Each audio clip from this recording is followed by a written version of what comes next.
오늘도 100권의 고전 읽기를 찾아주셔서 진심으로 감사드립니다. 오늘 소개해드릴 고전은 헤르만 헤세의 데미안입니다. 본격적인 이야기에 앞서서 여러분, 혹시 여러분의 마음속에도 서로 다른 두 개의 세계가 공존하고 있지는 않나요? 마치 한 편의 만화처럼요. 한쪽에는 부모님의 따뜻한 사랑과 도덕, 평온함이 가득한 그런 밝은 세계가 있죠. 그런데 다른 한쪽에는 왠지 모르게 더 끌리는 금지된 것들로 가득한 어둡고 비밀스러운 세계가 있습니다. 사실 우리 모두가 이 두 세계의 경계선 위에서 아슬아슬하게 줄타기를 하면서 성장하는 거 아니겠어요? 바로 이 갈등과 방황. 오늘 이야기할 소설 데미안은 바로 이 지점에서 시작됩니다. 자, 그럼 이야기의 첫 번째 장으로 들어가 볼까요? 주인공 에밀 싱클레어가 마주해야 했던 바로 그 두 개의 세계입니다. 싱클레어라는 소년의 어린 시절은요, 이 두 개의 세계로 정말 완벽하게 나뉘어 있었어요. 하나는 밝은 세계, 부모님의 사랑이 넘치고 모래도 용서받을 수 있는 그런 안전한 집이었죠. 반면에 다른 하나는 집 밖의 어두운 세계였습니다.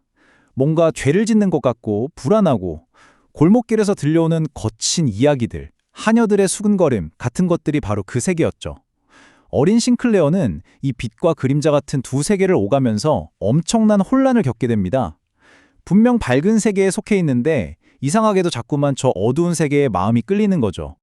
모든 일의 시작은 정말 사소한 거짓말 하나였습니다. 싱클레어가 친구들 사이에서 좀 더 세 보이고 싶었던 거예요.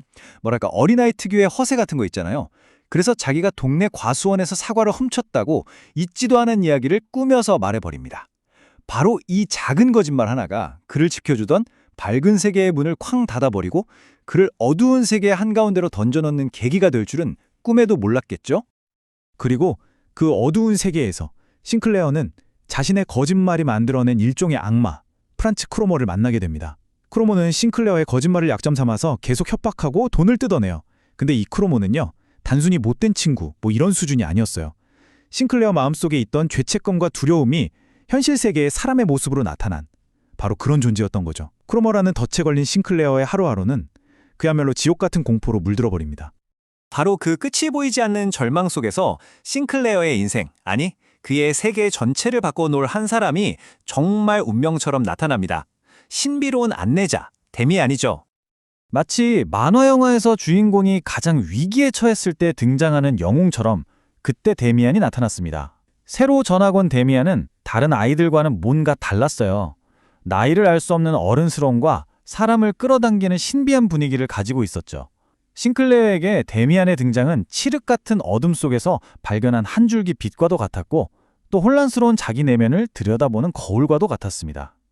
데미안은요, 싱클레어가 당연하다고 믿었던 모든 것을 뒤흔들어 놓습니다. 예를 들어 카인과 아벨 이야기를 한번 볼까요? 우리 보통 카인이 받은 표식은 동생을 죽인 죄에 대한 벌이라고 배우잖아요, 그쵸? 그런데 데미안은 완전히 다른 해석을 내놓습니다. 그건 벌이 아니라 오히려 남들보다 강하고 특별한 존재라는 걸 보여주는 우월함의 징표라는 거예요. 선과 악, 옳고 그름이라는 절대적인 기준이 처음으로 와르르 무너지는 그런 충격적인 순간이었죠. 그리고 더 놀라운 건 싱클레어를 그토록 괴롭혔던 크로모 문제를 데미안이 너무나도 쉽게 해결해버린다는 겁니다. 크로모한테 가서 무슨 말을 했는지는 모르겠지만 그날 이후로 크로모는 마치 처음부터 없었던 사람처럼 싱클레어의 인생에서 깨끗하게 사라져버려요. 이 사건을 겪으면서 데미안은 싱클레어에게 그냥 친구가 아니라 정말 불가사의한 힘을 가진 구원자이자 존경과 선망의 대상이 됩니다. 자, 이렇게 크로모라는 외부의 적에게서는 해방됐지만 싱클레어의 진짜 싸움은 사실 이제부터 시작됩니다. 바로 자기 자신과의 싸움, 알을 깨는 투쟁의 시간이 온 거죠.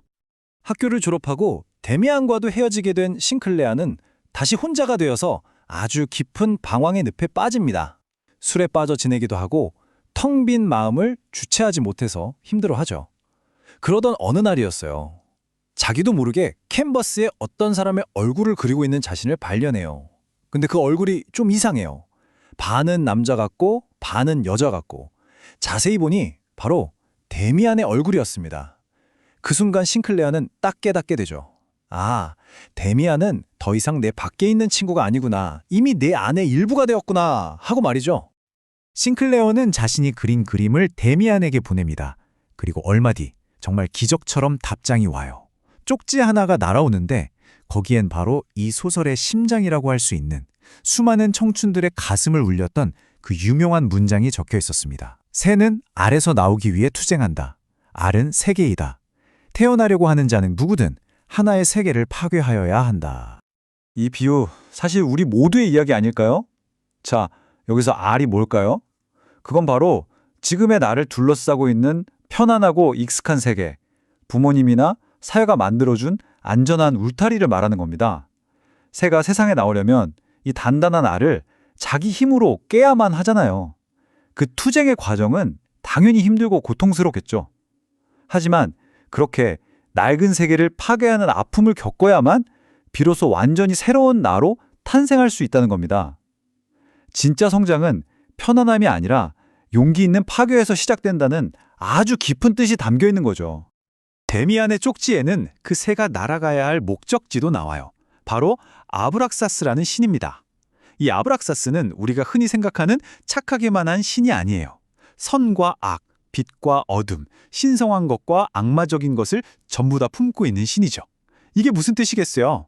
결국 우리도 우리 안의 밝은 모습과 어두운 모습, 그 어느 한쪽도 버리지 말고 이 모든 걸 끌어안아야 한다는 걸 상징하는 겁니다. 선악을 나누는 흑백 논리를 넘어서 내 안의 모든 것을 인정할 때 비로소 진정한 나에게로 가는 길이 열린다는 거죠. 자, 아브락사스라는 새로운 길잡이를 얻은 싱클레어. 이제 그의 여정은 마지막 단계를 향해 갑니다. 바로 자기 자신의 내면의 목소리를 따르는 법을 배우게 되는 거죠. 긴 방황의 끝에서 싱클레어는 드디어 데미안과 다시 만나고 그의 어머니인 에바 부인을 소개받습니다. 싱클레어는 에바 부인을 보자마자 이게 운명이구나 하는 강렬한 사랑에 빠져요. 그런데 이 감정은 단순히 남녀 간의 사랑 그 이상이었어요. 그녀는 어머니 같았고 연인 같았고 또 여신 같았죠. 싱클레어가 그토록 찾아 헤맸던 모든 것을 품어주는 그런 완전한 존재였던 겁니다. 싱클레어는 그녀에게서 영적인 구원과 평온함을 느끼게 됩니다. 하지만 그 평화도 잠시 제1차 세계대전이라는 거대한 폭풍이 몰아칩니다. 세산이라는 거대한 알이 깨지는 이 시대적 상황은 싱클레어 내면에서 일어나는 낡은 세계의 파괴와 기가 막히게 맞아떨어지죠. 데미안과 싱클레어는 함께 전쟁터로 향하고 싱클레어는 포탄이 빗발치는 속에서 큰 부상을 입고 쓰러집니다. 그리고 이야기의 마지막 장면입니다. 부상으로 의식을 잃어가는 싱클레어의 곁에 꿈처럼 데미안이 나타납니다. 그는 이제 헤어질 시간이라면서 마지막 말을 남겨요. 언젠가 내가 필요해져도 예전처럼 내가 직접 갈 수는 없어. 그때는 내 안의 목소리에 귀를 기울여봐. 내가 내 안에 있다는 걸 알게 될 거야. 이 말을 남기고 에바 부인의 키스를 전한다며 입을 맞춘 뒤 데미안은 영원히 사라집니다. 자, 이쯤 되면 우리에게 아주 근본적인 질문이 하나 남습니다. 싱클레어가 방황할 때마다 나타나서 그를 이끌어줬던 데미안. 과연 그는 진짜로 존재했던 인물일까요? 아니면 뭔가 다른 의미를 가진 상징적인 존재였을까요? 이제 마지막 장입니다. 이 기나긴 여정을 통해서 헤르만 헤세가 우리에게 궁극적으로 하고 싶었던 이야기, 바로 당신 자신에게로 이르는 길에 대해 정리해 보겠습니다. 네, 맞습니다. 데미안은 실존 인물이라기보다는 바로 싱클레어 자기 자신의 내면에 있던 또 다른 자, 더 성숙하고 이상적인 자기 자신의 목소리였던 겁니다. 싱클레어가 힘들 때마다 나타나서 길을 알려주었던 그 신비로운 안내자는 사실 처음부터 그의 마음속에 있었던 거죠. 결국 성장이라는 것은 외부에서 구원자를 찾는 과정이 아니라 내 안에 이미 있었던 데미안을 발견하고 마침내 그 목소리에 귀 기울이게 되는 과정이었던 겁니다. 자, 그럼 이 위대한 성장 소설을 통해 우리가 얻을 수 있는 삶의 지혜는 뭘까요? 첫째, 내 안의 밝음과 어둠 모두를 외면하지 말고 끌어안아야 합니다. 둘째, 세상이 정해놓은 선과 악이라는 흑백 논리의 왜라는 질문을 던져야 합니다. 셋째, 진짜 성장은 편안한 알 속에 머무는 게 아니라 아픔을 감수하고 낡은 세계를 부수는 용기에서 시작된다는 것. 그리고 마지막으로 가장 중요한 것. 여러분의 삶을 이끌어줄 최고의 안내자는 다른 누구도 아닌 바로 여러분 자신의 내면에 있다는 사실입니다. 이 책이 청소년 필독서로 많이 꼽히긴 하지만요. 사실 어른이 되어서 다시 읽으면 그 감동이 훨씬 더 큽니다. 헤르만 헤세의 많은 책들 가운데 특히 10대 시절에 겪는 고민과 방황을 다루고 있어서 그때 읽으면 정말 좋죠. 하지만 제가 오늘 들려드린 이야기로는 다 담을 수 없는 직접 책장을 넘기면서 읽어야만 느낄 수 있는 그런 깊은 전율이 분명히 있습니다. 이 소설은 바로 이 문장으로 시작됩니다. 한 사람 한 사람의 삶은 자기 자신에게로 이르는 길이다. 어쩌면 우리 인생이란 게 내 안의 데미안을 만나고 나만의 알을 깨고 나와서 온전한 나 자신에게로 걸어가는 하나의 긴 여정일지도 모르겠습니다. 여러분은 지금 그 길에 어디쯤에 서 계신가요? 다음에도 유익한 고전으로 여러분을 찾아뵙겠습니다. 다음에 다시 만나요. 안녕!